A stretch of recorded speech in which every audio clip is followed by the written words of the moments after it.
Hello. The following is going to include a fuck ton of spoilers for the Netflix original series, Elite. So if by some token you've clicked on this video about a show you have never seen, that's an hour long, and you're somehow not expecting spoilers, I don't know what to tell you. Except that there are spoilers. In that pigeonholes of teen idoldom not a word video, I expressed a little animosity about the 2006 film Material Girls. And although in the video this disdain seems to have more to do with it not being a very good movie, there's a little more to it. You see, Material Girls is a film about two wealthy young women who have to take it upon themselves to regain control of their father's company, which was taken from them after they very nearly ran it into the ground. The idea alone isn't bad. I mean, it's Sense and Sensibility. It's damn near perfect. What I had more of a problem with was how the movie goes about framing certain social things. It's a story about class that is meant to have traces of anti-classism, but is itself very classist. And I promise I'm not the kind of person who looks too deeply into media made for children, although my track record is arguing the opposite. It's just one of those things that's kind of hard to ignore when it's right there in front of you. It's not simply that the movie chooses to frame these things in this way, it is specifically that the movie ends up saying the very things it's trying its hardest to speak against. With all that said,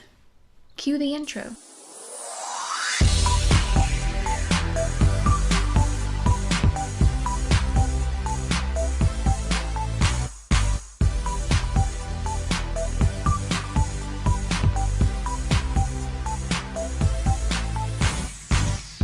Elite is a massively popular show. When it came out on Netflix in October of 2018, it took about a month for it to be viewed by over 20 million accounts, and since then, the show has become so popular that it's already been renewed for both a 4th and a 5th season. So I really wouldn't be surprised if portions of this video ruffle some feathers. It is a beloved show, and for good reason. I mean, it's entertaining and fun, and each season has a mystery. The story's constructed with these little flash forwards, starting with, for example, someone turning up dead and then going back to before it all happened to give us puzzle pieces. It makes for really exciting and engaging television, and I have to be honest, I was very entertained by the show. Before the most recent season, I would have gone as far as to call myself a fan. I appreciated storytelling, some of its characters. Joder, el video.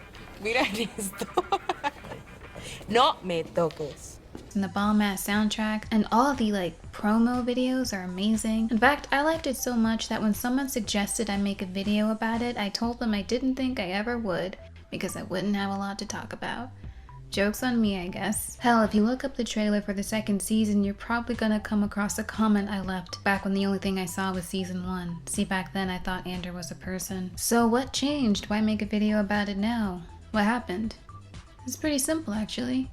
The 3rd season happened. I don't know what it is with the 3rd seasons of Netflix shows I previously enjoyed, but it's getting weird. There's so much about the structure of the 3rd season that doesn't work the way that it once did, and while I'd love to just dive right in, I'm gonna take my own advice and not assume you already know what Elite is.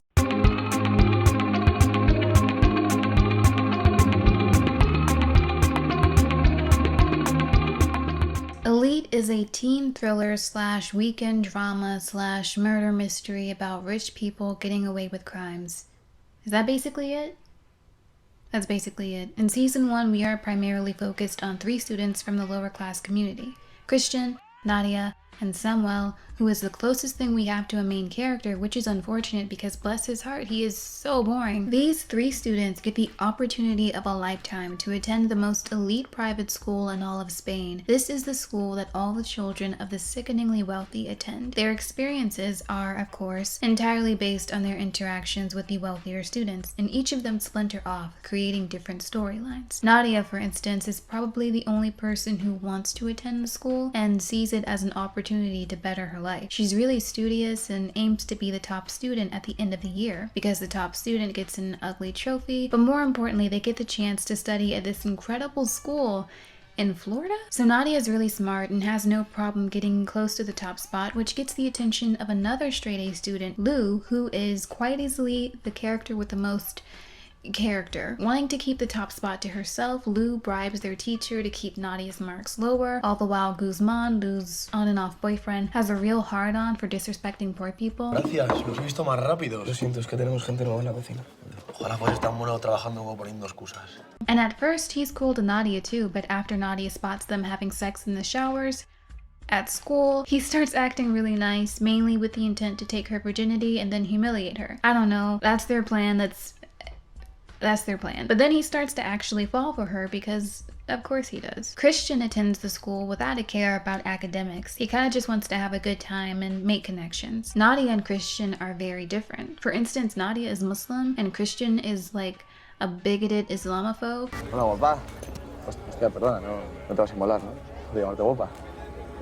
But they both see the school as a chance for them to get out of poverty. Only Christian's plan is to make connections by being the party guy, the drug connection, someone who could effectively infiltrate the wealthy until he becomes one of them. He does this by courting Carla, who everyone calls La marquesa. The only thing is that Carla is already dating a guy called Polo. He wears suspenders. But they decide she should start sleeping with Christian as a way to spice up their relationship, and they end up becoming something of a throuple, a dynamic that is changed when Polo has sex with Christian without Carla. Yeah. Samuel is the most neutral. If Nadia is all work and no play, and Christian is all play and no work, then Samuel is boring. His whole storyline is kind of dependent on his attraction to Marina, Guzman's younger sister. He's immediately smitten with her and will do anything for her, and well, that's mostly it. His other purpose is to be in a half-assed love triangle with his brother, Nano. That sounded so weird the way I just worded it. Let me explain. Samuel's brother, Nano, recently got out of jail, and after he gets attacked by some stock characters, he reveals that he has a debt to pay off and that if he doesn't pay up, they're all in danger. So he uses Samuel's relationship with Marina to get close to her family and blackmail them for money. After that, plan falls through because Samuel's all like,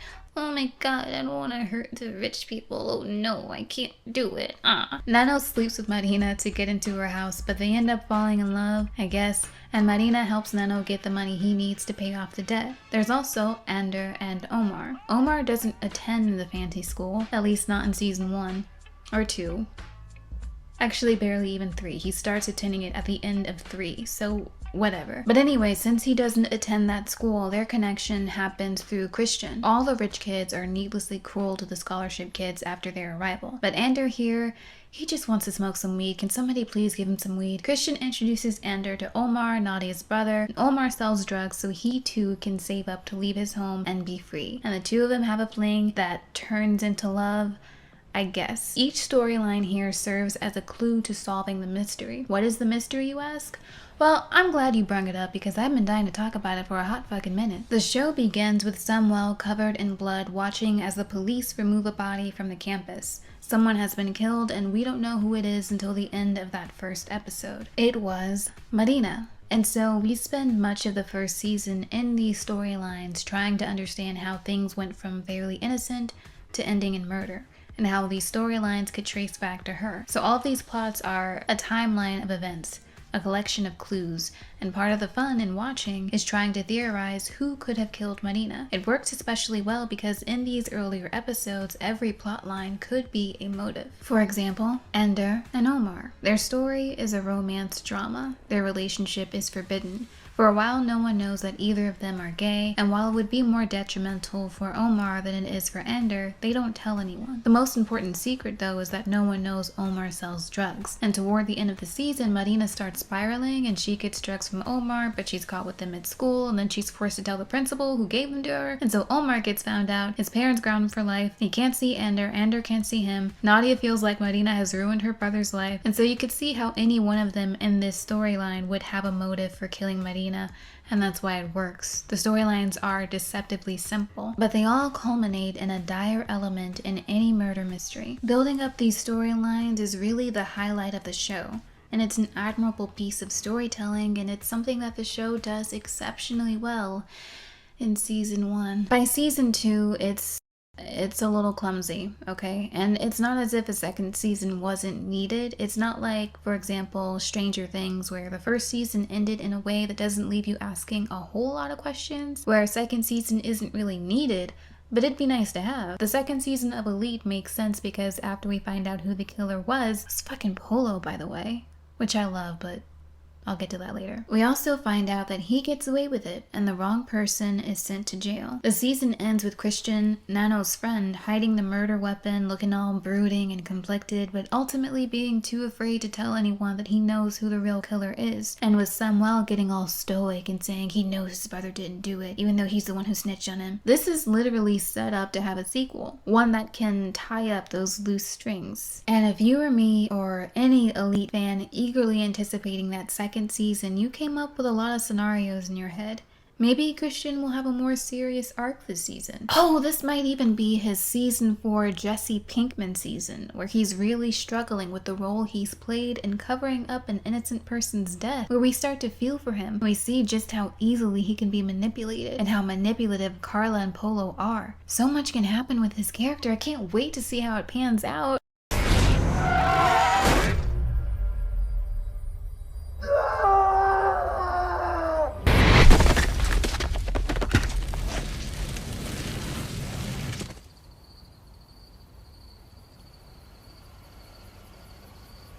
Oh, he's dead? Oh, he's not dead. Okay, good, good. I was scared for a sec. He's gone. Well, is he coming back? No? No. Okay.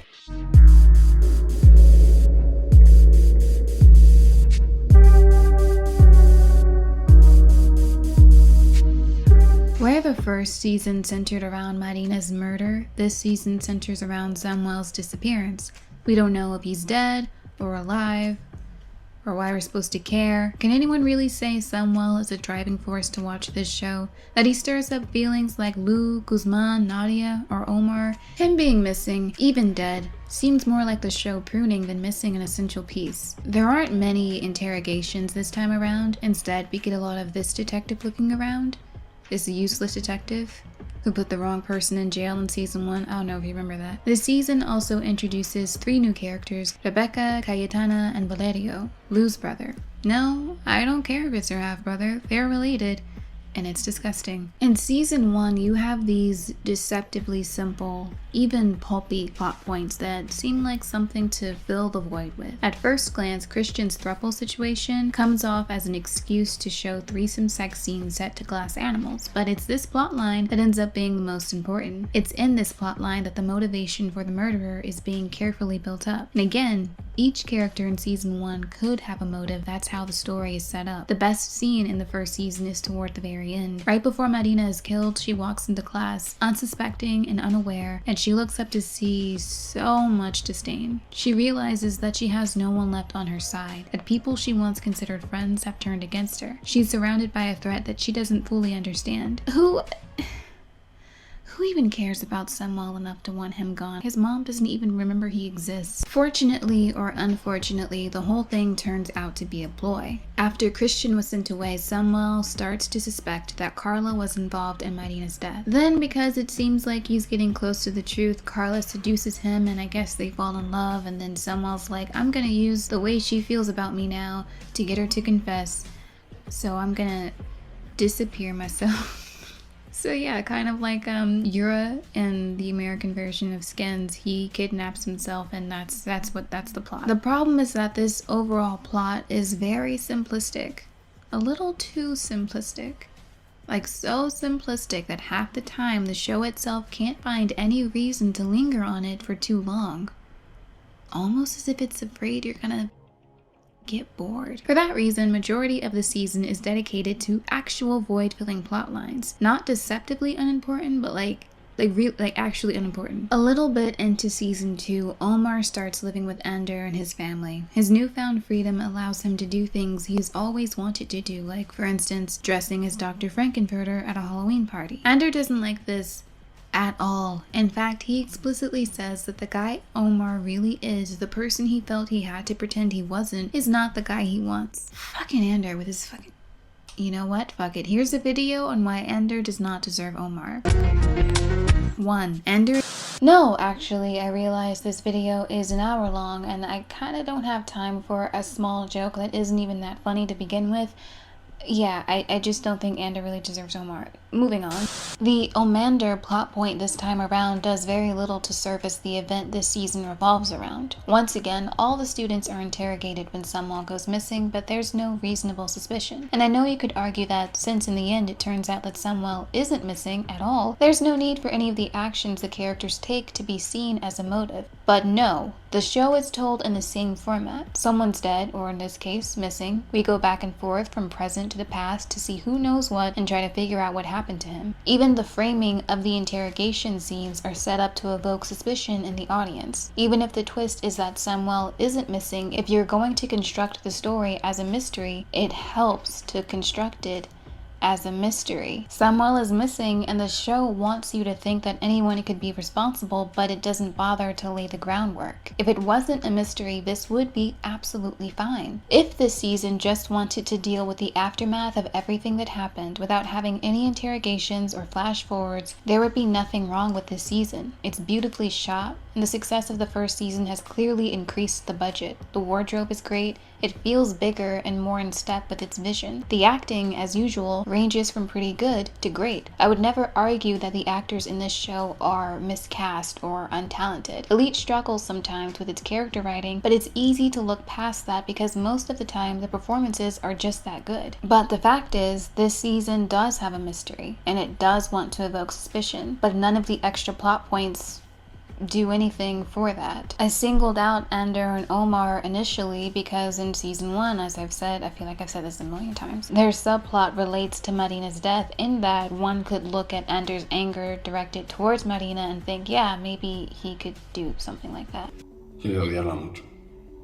But in this season, everything that happens with Omar and Ander, it just doesn't connect to Samuel at all. Let's just look at some more plot lines, shall we? Polo is really struggling this season, with guilt, with anger, and he's all alone. Carla decides they shouldn't see each other anymore.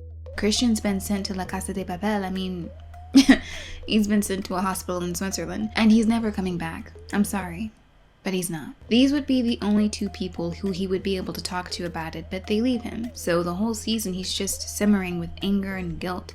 His anxiety gets worse and he starts having panic attacks, experiencing hallucinations. He is just straight up suffering. At one point he tries to end his life, but Cayetana saves him. Throughout the season, they'll befriend each other after they both become pariahs, and when she loses her scholarship, he'll be the one to help her get it back. Venga, levántate que te llevo a casa.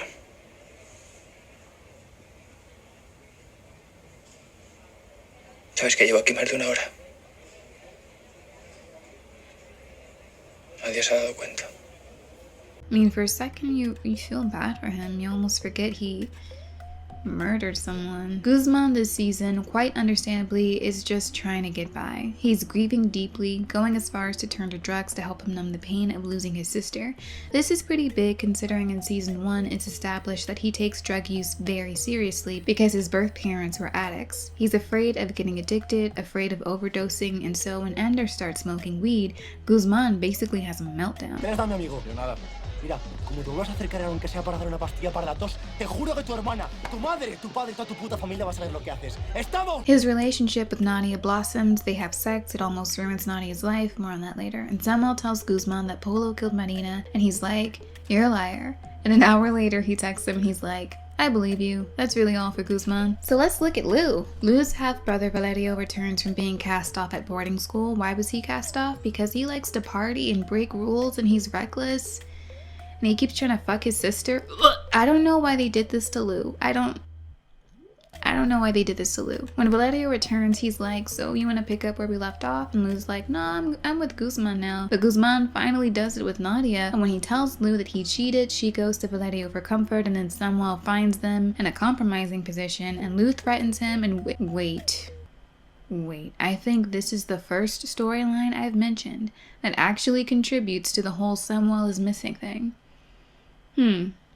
Very interesting. She also threatens Nadia. That backfires. Si amenaza con contar algo tuyo, vas a hacer lo siguiente. Le vas a decir que le vas a contar a todo el mundo que sabes lo de Valerio. A no ser que quieras que se sepa lo de Valerio. Guess that brings us to Nadia. Nothing happens with Nadia this season. She gets closer to Guzman. I said that already. They have sex. Nadia threatens Lou. That backfires. Lou has Valerio film Nadia and Guzman having sex, and then Lou shares the video with the entire school. There's a really great scene where Nadia tells her family about the video. It's very painful for her, and Mina El-Hamani, the actress, does a great job. She expects for her parents to be angry. After all, she's always worried about disappointing them, has felt the pressure of being the quote-unquote good child. With her older sister gone and Omar out of the house, it terrifies her to disappoint them. But then this happens, and it's probably the best moment in the entirety of season 2.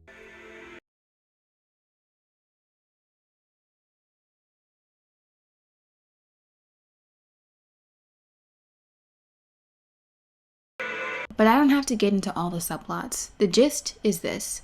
Very few of the extra plot lines this time around have any impact on the mystery. Only like 3 people could have a motive, and it's Lou, Guzman, and Carla. Carla's already covered up for one murder, and she's responsible for Christian being in an accident because, she snitched. Guzman, well, Marina was his sister, and he hates Samuel's guts, but nothing else contributes to the Samuel mystery, so the mystery doesn't even feel like a mystery. Also, it doesn't help that when we get to the end, we find out that the mystery was faked, so there was really nothing at stake in the first place. And the plot this time around is 2 out of the 3 characters that could have had the most interesting arcs this season are gone. Christian disappears after the first episode, and Nano, the person who ended up being jailed for Marina's murder, soon follows. They both had other, better priorities. I understand.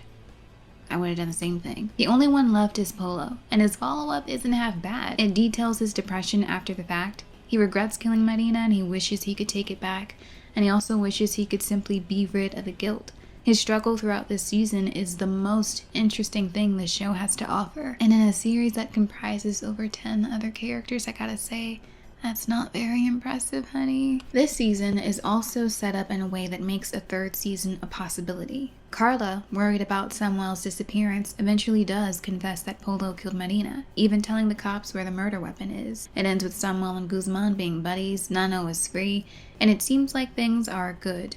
But in one final scene, everyone in the school hallway freezes and they all look in the same direction to see, what the fuck, why are you not in jail? Cayetana repays Polo's kindness toward her by finding the murder weapon and hiding it. He denies he had anything to do with Marina's death, and with no evidence and just Carla's word against his, they have no choice but to release him. It's essentially how the first season ended, except now everyone knows what Polo did. Sure, it's kind of repetitive, but at the very least, the stakes are higher. I wonder how we'll further explore his character in season 3. Maybe he'll always dead.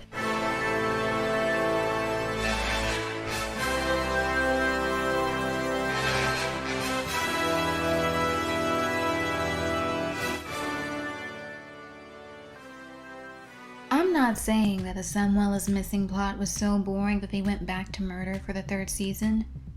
Except I am. Polo is dead, and anyone could have done it. Guzman is the most obvious suspect. Marina was his little sister, and he is still grieving over her death. It could also be Samuel, because after all, he exists to obsess over Marina, then to avenge Marina, and then to make macaroni and cheese for Carla. If I had so little going for me, I would kill a more interesting person too. This season is also constructed through flash forwards. Present time, we're at the club where Polo has been killed, and this is with 2 timelines. It bounces between moments after Polo is already dead and moments just before it happens, where we can see who he interacted with and how they responded to him. In the moments after his death, after the club has become a crime scene, we're presented with numerous scenes of characters either being interrogated or being nervous about being interrogated. The aftermath timeline also has the same fucking detective who hasn't solved anything since the series started. You put the wrong person in jail? I mean, well,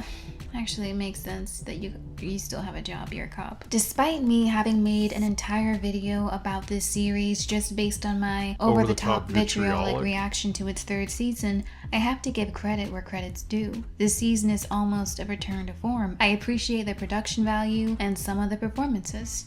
Moving on, Carla's father basically starts pimping her out to a new character called Yere, who is, yes, the first black person I have ever seen on this show. Only took 3 seasons. Yere has just started an already booming business, and Carla's father, on the brink of losing all the wealth he stole, needs him to keep their business afloat. And it's honest to God, A really depressing storyline. Oh, and Carla's father also forces her to take back her confession so their family won't lose their fortune. This is basically what extends Polo's arc until the end of the season. Carla misses Samuel, who also misses her. Meanwhile, he's playing around with Rebecca, who has strong feelings for him for whatever reason. I'm not gonna judge her. Out loud. Again, somewhere in season 2, Samuel starts working for Sandra, Rebecca's mom, who was a drug kingpin, so in this season, he decides to rat them out to the police in exchange for Nano's protection. So he's boring, a bad friend, and a snitch?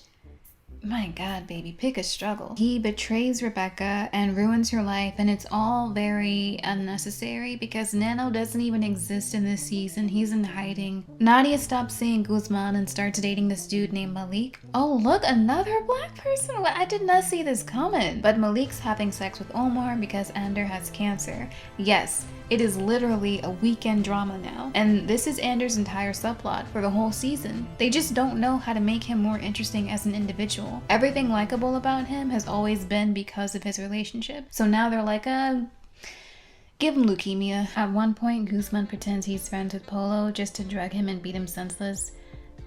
I feel like his storyline really just ends there. The rest is like Nadia fluff. There's already a glaring issue with it this time around. Quite simply, even fewer people in this season have anything faintly resembling a motive. And honestly, not having a motive for murder would be fine in a story.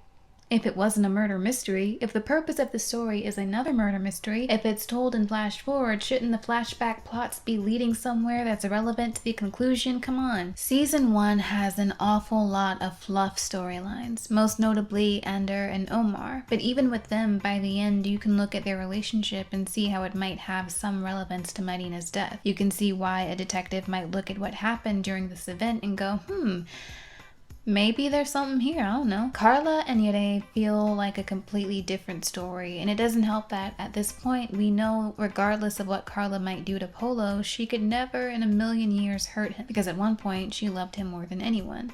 So much, in fact, that her reaction to hearing he killed his best friend's sister was, we gotta get you cleaned up. So really, we can pretty much cross her storyline out as it pertains to solving the mystery. It's a subplot that doesn't connect with much of anything else, and that's most of the subplots here. Omar, Malik, Lou, and partially Nadia have no obvious impact on the outcome. Tell me you can look at Malik having a fling with Omar while Omar is still with Ander and see how it has any impact on Polo for any of them to be suspects.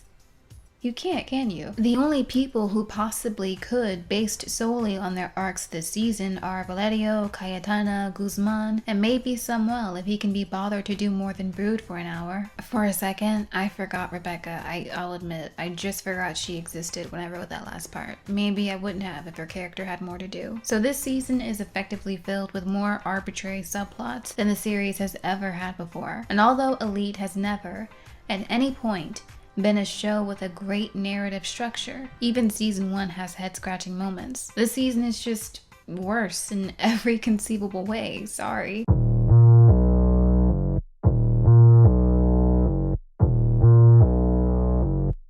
The heart of the show is with its characters. In later season, although murder and disappearance is still the main plot of the story, the episodes focus more on the relationships of its characters. We spend a lot of time watching Nadia and Guzman fall in love, watching Ander be a shitbag, fall in love with Omar, watching Polo go from having people to love to having to face life on his own. This is where the show is very interesting, probably the most interesting. When the plot isn't much, the characters carry everything.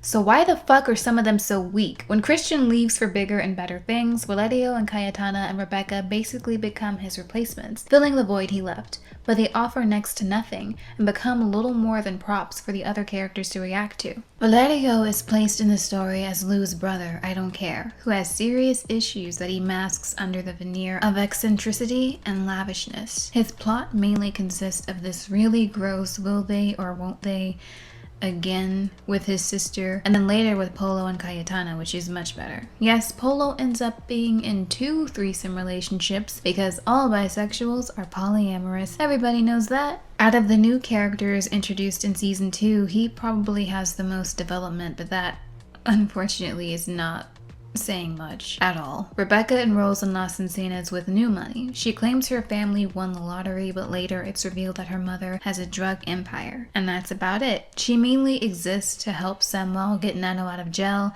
And then she falls in love with him, because he's so amazing. But that is really it. When Rebecca isn't needed to further the development of characters like Nadia and Samuel, she's just there. Cayetana was the character, out of the new ones, that I had the most interest in when season 2 started. She arrives at the school as a wealthy socialite and influencer. She wears designer clothes and has a vacation home in Mykonos and lives in a big fancy house, but it's all a lie. She's actually the daughter of one of the custodians who works at the school. She's a scholarship kid. She lives in a tiny apartment with her mom and helps her clean mansions on weekends. Both Rebecca and Cayetana come from working class backgrounds, but Cayetana is still there. The show, when it's not about crime and love stories, lust stories, it's a reflection of class disparity. There's a reason the lens with which we are introduced to Las Encinas is through Nadia and Christian and Samuel. There's a reason Guzman's disdain for the working class is such a big part of the first season. There's a reason why the strain between the rich and the poor becomes a rift that authorities believe caused Marina's death. And since we've lost Christian, since Omar has been relegated to Anders' pet, since Nadia's storyline became almost exclusively about Guzman, since Samuel is fucking Samuel, Cayetana presented a new lens, a new opportunity to do something with the themes the show so clearly wants to. I feared that, much like Valerio to Lou and Rebecca to Samuel, Cayetana would mainly exist for Polo. And admittedly, sometimes it seemed to be exactly that she existed to be there for him, to support him when he's giving up hope, to redeem his character. But Cayetana is the most complex of the new characters. I hate Cayetana, and I kind of love Cayetana. She, like everyone else in this show, can be downright awful. She demands that her mother doesn't speak to her when they're at school so she can maintain the ruse of being wealthy. She lies and lies, going as far as to cultivate this image of being a socialite. She steals a designer dress from one of her mom's clients and uses a vacated mansion that she's meant to be house sitting to have a party. You lie all the time. You lie for no reason. You just like to lie. When her lies catch up with her in season 2 and Polo comes to her rescue, all she can see is the good in him. Even after he tells her about Marina, she chooses to support him. Season 2 ends on a hopeful note. Hopeful? I guess I'm looking at this from Polo's perspective. But then, with the onset of season 3, you realize Cayetana is just as manipulative, if not more, as Carla was in season 1. I say was because when she starts sleeping with Samuel, I think she contracted some of his ennui. Although Polo evaded responsibility once again, the fact that everyone knows he killed Marina starts to weigh on him. He's bullied a lot, sent death threats, even tortured by Guzman. He feels like his life and his sanity is in jeopardy. What once seemed like a gesture of affection and support now seems like a tactic, an ulterior motive. Cayetana is so desperate for a better life, for the fairy tale she's told herself for years, that it seems like she could stoop to Polo's level. Before the final episode of season 3, I was almost positive that she was the killer. Yes, Polo gives her a chance to get out of poverty, but also, he's the only thing standing in her way if he continues to insist on confessing. Add to that the fact that Polo, overwhelmed with all of the bullying, decides to transfer to a school in a completely different country. And Cayetana ruins that for him, because she knows if he's out of the country, she can't manipulate him. She won't have her meal ticket. And in the end, despite Cayetana not being responsible for killing him, in a way, she kinda did. Because if she had just let him transfer schools, he wouldn't have been in Spain the night he died. So Cayetana is a horrible person a lot of the time. But that doesn't mean she's a badly written character. Not always. Her choices make sense given her background. It only starts to derail a little after Polo dies. Suddenly she's apologetic. Suddenly she says she really did love Polo. In the end, Polo's parents still want to pay her way to the college of her choice, but she turns the offer down. seemingly learning her lesson about manipulating people, about trying to live the lives of others. And in the end, she becomes a custodian at Las Encenas. This is a good ending, but it would be better if we had taken the time to see her truly love Polo and not manipulate him. If we actually saw a side of her that wasn't calculating and deceitful. We see so much of that side that when the real killer is revealed, it feels like it comes out of left field. It would be surprising if Cayetana killed Polo, but it would be the kind of surprise that feels suited. It would track. Guzman would track. Hell, even Valerio would track. But you know who doesn't track? You know what reveal was so frustrating to me that I made this horrid creature? What reveal still frustrates me even, how long has it been? What, 6-7 months after the fact? In the final episode, titled Polo, we finally find out who killed Polo. Fucking Lou. This Lou. Same old Lou from the block. Although she didn't mean to kill him, she did threaten him with a broken wine bottle that made him bleed out, so you tell me. From a certain perspective, I can see why they chose her. Majority of her screen time in the 3rd season is dedicated to showing her slowly lose everything. Losing her relationship with her friends, losing to Nadia, still loving and still losing Guzman, losing her wealth. It's Polo's arc in season 1 reconstructed on a much grander scale. So my feelings on this twist are complex. It's not that I have a problem with Lou being the killer. It mostly makes sense given everything she's lost. I have a problem with the fact that they give Lou's character, in the midst of everything collapsing around her, something that Polo's character did not have in season 1, a moment of clarity. First, let's look at season 1. The reveal that Polo killed Marina is amazing. Marina is waiting by the pool for Nano to come get her so they can run away together. The show fakes you out first by having Samuel approach Marina. And if this was the reveal, if Samuel was the one who killed her, it would be shocking, but it would still kind of make sense. But then Samuel walks away, leaving Marina alone until Polo arrives. And when you see him, from this first shot alone, you know you're not being faked out again. You know it's him. And even though it's still a little surprising, mainly because Polo is kept in the background in a deceptively unimportant plot, when you see him approaching, it all makes sense. Everything since the beginning has pointed to him. He's already proven in the first episode that there isn't anything he wouldn't do for Carla, and vice versa. He's already shared how unhappy it makes him that his parents are so dissatisfied with him, that they want him to be different. The entire season after Polo starts this thing with Christian, Guzman is constantly telling him how much of an idiot he's being, how he's letting people walk all over him, how he needs to take charge of something for once. Invitas tú, invita a ella. Te das cuenta de cómo te controla, ¿verdad? And then he loses Carla, and he's desperate. He doesn't have a moment where, I don't know, he makes peace with him and Carla going their separate ways, nor a moment where he feels assured and confident, not uncertain and scared. But you know who does? In the 4th episode of the 3rd season, an episode named after Lou, she throws a reverse Valentine's Day party, where everything is the opposite of the norm. The guys bare skin and the girls wear tuxes, the guests bring the alcohol and entertain Lou instead of her having to entertain them. It's all orchestrated to hide the fact that Lou's father has cut her off, but to maintain her status. In episodes leading up to this, she's clearly lonely, and toward the end of this episode, she watches all of the couples dance. But she sees that it's all a mess. Carla has Yere, but she wants Samuel.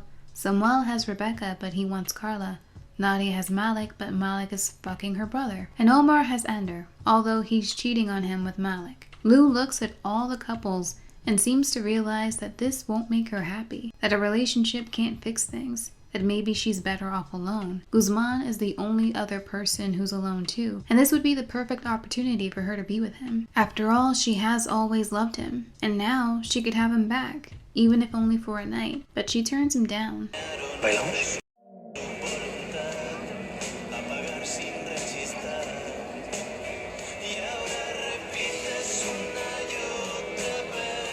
No. Estoy mejor así. And she's not lying. She's confident. She's happy. She's just realized that she's enough for her. It's a pretty great moment. This moment is the thing that stops the reveal from being effective, though. Why would Polo saying this Guzmán, no te quiere. push her over the edge if she's become comfortable and content with being independent for the first time in her life? Independent of her father? Independent of Guzman? independent of Valerio, she still has a friend in Nadia, a friendship that has become the most important and most real one that she's ever had. Why would this push her over the edge? Me jodiste la vida, pendejo. Also, no, that didn't happen. Okay, he lorded the scholarship over her head, but all he wanted was for her to get everyone off his back, off Cayetana and Valerio's back. He never threatened her. He never even threatened that he'd tell everyone she was broke. He literally just said, yo, I know you need the scholarship, so maybe stop fucking with us and I won't interfere with you winning it. I don't know, bro, just a thought. Lou does end up winning the scholarship award alongside Nadia, and all is good. She could take the scholarship and dip. But no, she and Nadia decide to take a stand, knowing full well it could compromise their enrollment, because the scholarship was set up by Polo's parents. Y'all really thought you were gonna call out Polo and keep a scholarship that his parents set up? You didn't think they'd be a little bit mad? Mis amigos están ahí. Por culpa de varias injusticias. Incluyendo la más grave. La que nos privó de tener aquí y ahora a Marina. Injusticias que denunciamos ambas. Así es. Esas injusticias son responsabilidad de una sola persona. ¿Polo?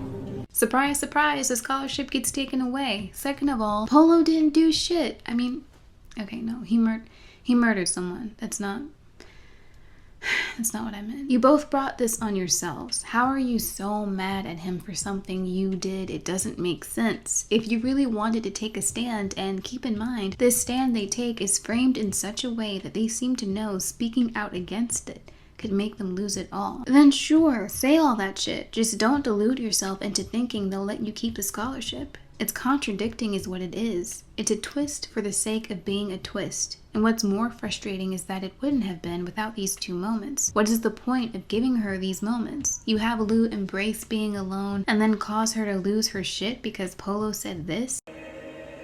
Woman, no te quiere. You have Lou make a stand against Polo, condemning his actions and his family's willingness to cover it up, but somehow she still thinks she's going to get a scholarship?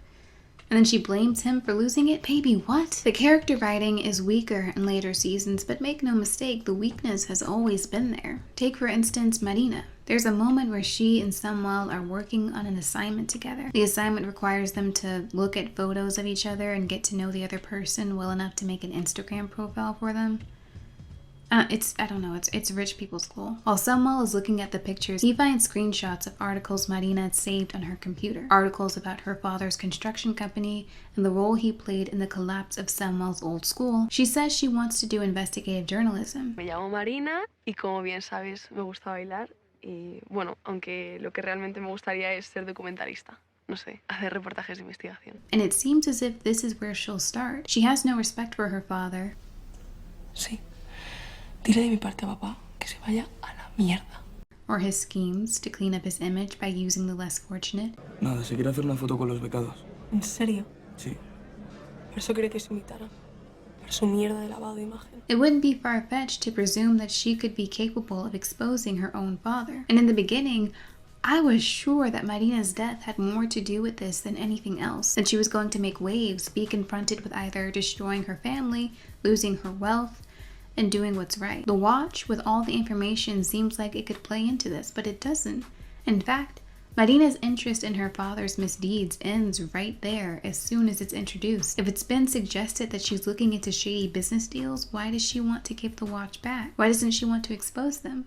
Why introduce this as being part of her character, part of her arc, if it's not? Which reminds me of Nano. When the series begins, they make a point of letting you know how much animosity Nano has for the wealthy. He gets out of jail, and the first thing he wants to do is get back at the people who caused the collapse of San Esteban. Christian makes a joke about the debris that fell on his head, and Nano, well... Un poco casi no lo cuento, ¿eh? Pero la brecha me deja en la cabeza.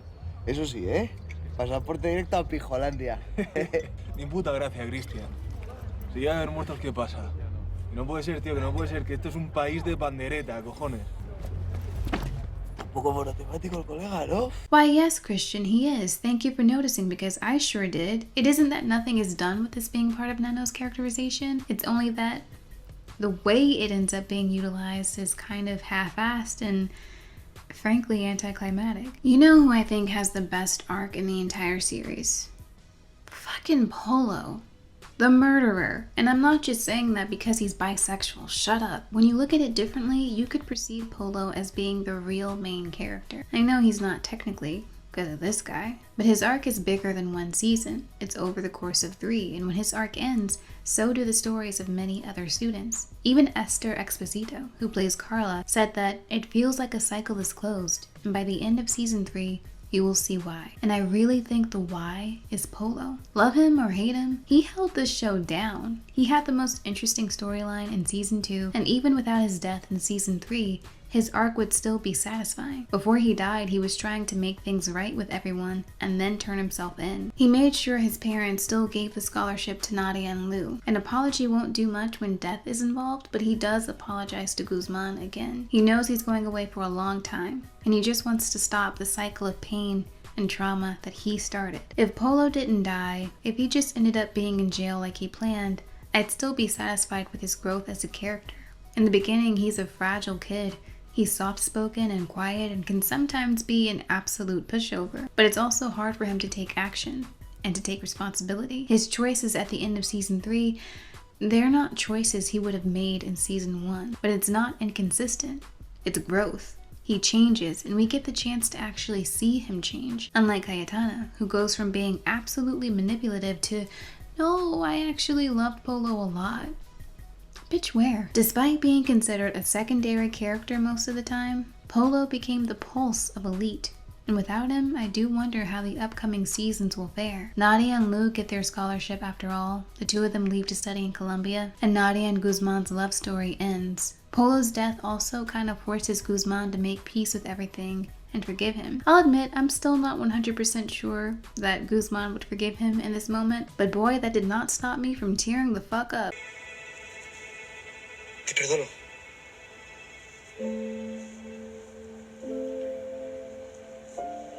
Te perdono. In the end, everyone decides Polo wouldn't want Lou to pay for what happened. So they all decide to make it look like an accident or a suicide or something. Polo's death brings them all together in a way that they hadn't been before. Despite all their clashing and petty disagreements, they come together to protect Lou. I like the idea of this a lot, but it's kind of hard to believe everyone would want to protect Lou. Nadia, Guzman, Valerio, and Omar, I get. Actually, even Carla, because before they drifted apart, Carla and Lou were good friends. But Rebecca, Cayetana, Samuel, it's hard to believe they would want to protect Lou, but you know what, whatever, I'm gonna go with it. You may have noticed a bit of mild animosity directed towards Samuel throughout this video. If you picked up on that, wow, you're very perceptive. You might have ESPN or something, because I know I was subtle. The thing is, it's hard for me to explain why I dislike Samuel. It's not like his character doesn't do anything. He gets caught up in a lot of shit. He's in drama all the time. He's always doing something. It's just, dear God, he bores me to tears. Ya lo sé. O sea que le vemos juntitos en clase. A ver, vamos a ver, que si yo fuera piba, descarado que me lo monto contigo, vamos, chaval. Te dejo seco. Tengo cuatrillizos, como mínimo. Pero que yo que sé, que hay gente patona, ¿no? A lo mejor a esta piba no le va el pata negra, ¿eh? Y prefiere una... His character is the least distinctive of everyone in the show. The only other person who comes close is Ender. But Ender gets a pass from everyone because he's really nice to look at. I'll give him that. I'll give you a list of characters that bore me the most, from I'm literally asleep right now to huh? What? I wasn't paying attention. But no, I'm sorry. I really can't go into depth with Samuel. Kind of like the writers can't go into depth with his character. He's just really that boring, which is a shame because I've seen interviews with Itzan, the actor who plays Samuel, and when he's not doing body rolls in his bedroom, he comes off as a fairly charismatic person.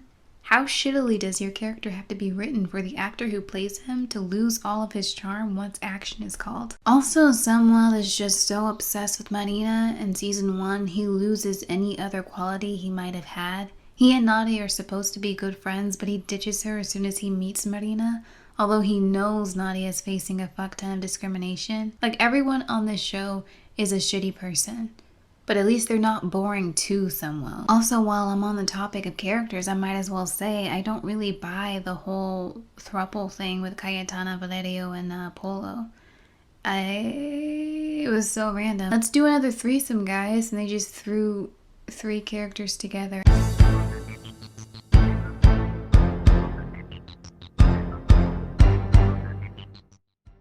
Worse than the character writing is the show's ability to perpetuate stereotypes while actively, or seemingly actively, trying to dismantle them. I call it the material girls complex. You see, what I said in the beginning, it kind of circled back, you know? I mean, there's probably a real name for it. I hadn't thought of that. You see, this is how the show tackles, or doesn't tackle, issues of classism, racism, and Islamophobia. One thing the show gets a lot of credit for is its inclusion of the character Nadia Shana. There aren't many, rarely any, Muslima characters on TV, especially not ones who are central to the plot and instrumental to the series in the way that Nadia is. And plenty of Muslim girls and women were excited to see her on screen. Not only was she Muslim, but she was wearing a hijab and she was in the main cast and in the trailers, and wow, it was looking great. In the beginning, Nadia was my favorite character, and I still very much have a thing for Mina El-Hamani, but that's beside the point. She was like so many women I knew, and she was such a deviation from the Muslim characters I'd seen in the past. For instance, Hazel Aden and Ali Bandari, 2 characters from Degrassi Next Generation. And Nadia was a relief because she was complex in ways that other characters weren't, in ways that, importantly, made sense. She was headstrong, confident, and focused. She knew what she wanted, how she was going to get it,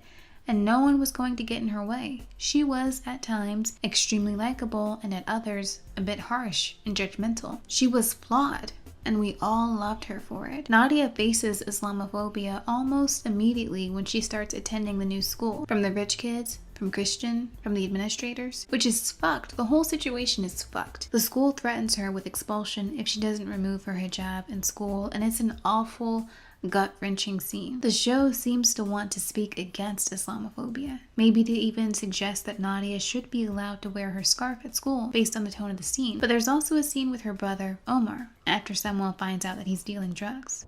Quiero sacarme un dinero. Ya está. Pues ponte a servir hamburguesas. ¿Cómo hago yo? Te recuerdo que fuimos juntos a dejar el currículum a la cabaña. ¿Pero a quién llamaron? Porque al moro no, ¿eh? And despite the onslaught of harsh words from Lou and Guzman, from calling her religion archaic and oppressive to calling her Taliban girl. Un pañuelo en la cabeza. Mucho, mucho no se debe pensar, querida.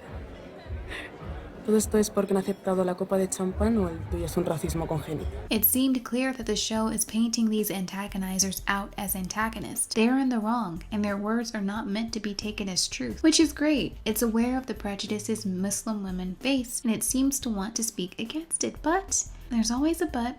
By season 2, everything changes. Nadia takes off her scarf while at a party, and there's nothing wrong with a Muslim woman choosing not to wear her hijab, because in the end, it's kind of her choice. Once more, this is a problem with framing. By having Nadia take her scarf off and immediately become more free and more accepted by her peers, it paints not only the hijab but the religion of Islam out to be oppressive and rigid. The way the show could have been more anti-Islamophobia was by having the principal allow Nadia to wear her hijab, by having her peers accept her with it on, by writing a Muslim family with a good, healthy dynamic instead of writing 2 kids who are absolutely terrified of their father. The showrunners aim to break down stereotypes, only to perpetuate them. Dana Al-Sheikh Ali wrote in an op-ed this year about how Nadia's once seemingly groundbreaking representation has done more harm than good. What bothers me the most is that the elite writers never needed to have Nadia wearing a hijab in the first place. They didn't even need to make her Muslim. Instead, Nadia was their token Muslim, their ticket to claiming diversity. I don't think I'm the only one who believes that I'd rather have no representation at all than harmful representation. The moment when Nadia takes off her scarf and is freed by that action, I immediately thought of Goldie Nahir, a character from Degrassi Next Class. Oh wow, look, I'm finally talking about Degrassi. May not have been what you had in mind, but anyway, Degrassi Next Class is an amazingly flawed show. I like to call it my endearing little hot mess, but there are storylines that I really appreciate, and Goldie Nahir's is one of them. I mean, not her full storyline, just from this one episode. Like Nadia, Goldie ends up in a somewhat forbidden relationship with Winston Chu. Like Nadia, Goldie can be judgmental about the lives of others. When Rasha, a new student, enrolls, she and Goldie become fast friends as they're both Muslim and not complete dumbasses. Goldie kind of embarrasses herself, and after that, Rasha decides she doesn't want to wear her hijab anymore. Goldie considers taking off her hijab too because she doesn't want to stop being friends with Rasha. So Goldie goes to school and she takes it off. And then she puts it right back on. She realizes she doesn't feel free or better without it, that she's compromising a part of herself to fit in, and that she would much rather be herself than pretend. She likes wearing hijab, and Rasha doesn't wear hijab, and you know what? They can still be friends, and that's fine. Also, if people want to be idiots about Islam, that's on them, not her. In less than 20 minutes, Degrassi depicts the relationship between a Muslim woman and her hijab with more care than Elite does in 3 seasons. But Nadia is just one example of the many ways Elite manages to almost say something, but not quite. See, that was what I meant. The main theme of the show has all to do with class. Class disparity, class discrimination, classes that the students barely attend. Okay, that wasn't funny. Strike it from the record. Despite focusing so much of its time and a significant amount of the characters' dialogue to discussing the rich and the poor, Elite does little to further demonstrate its point, if it has one. But, oh, you're being too harsh. It's brain candy. It's melodrama. It's not meant to be deep. I agree. This could be like the OC or 90210 or any number of the teen soap operas that don't concern themselves much with trying to be more than what they are. For a long time, this is how I view the show. But even in the moments of dumb fun, it's impossible to ignore the topics the show centers around. Part of Nadia and Guzman's star-crossed lovers thing isn't only that Nadia is Muslim and Guzman isn't, but that Nadia is poor and Guzman is rich. Most of the couples in the show are exactly that. In season 1, it was Samuel and Marina, Nano and Marina. And you know what, by the way, it's fucking weird that Nano and Marina are together and everyone acts like it's normal, because I'm pretty sure Nano is a grown-ass man and Marina's like 15 going on 16. What the fuck is up with that? Christian and Polo and Carla, and although Ander isn't rich, he is, by his own declaration, middle class, which still separates him from Omar. This continues throughout every season. The hook of the story is that 3 poor kids go to a very elite school and become entangled with all sorts of dangerous people.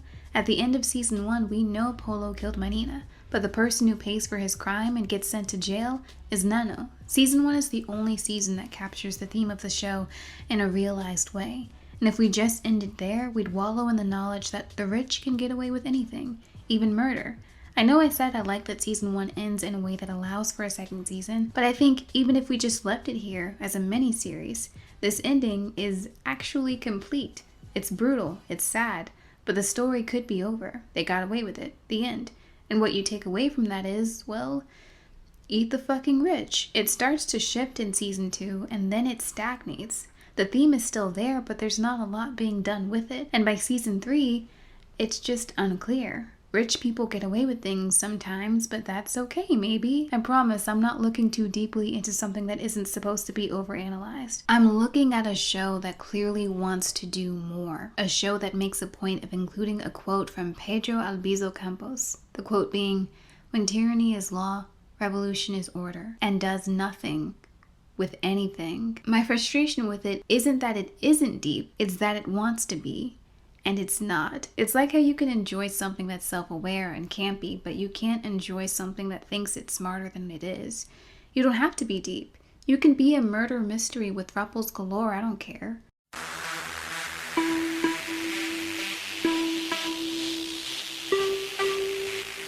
So does this mean you shouldn't like Elite?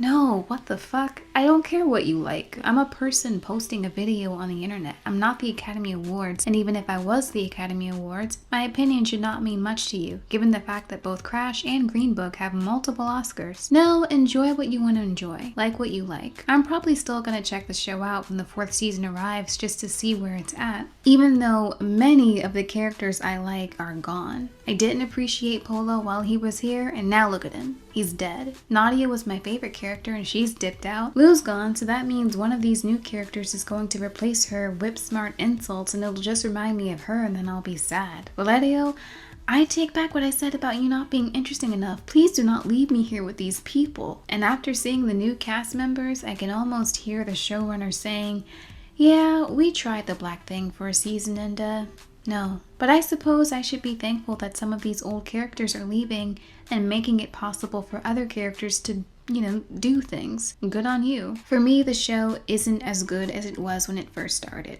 And even then, it was flawed, but it was also just a fun time. If the show continues to dip in quality, if it gets to the point where it feels like it's beating a dead horse, we'll always have season 1. For all of its not great moments and its questionable character decisions, it was a solid murder mystery that made people excited about the future of teen drama genre. And that's something to celebrate. Last thing I'll say is that regardless of the show's quality, I will always be grateful toward it for introducing me to Mina El-Hamani. She is so hot.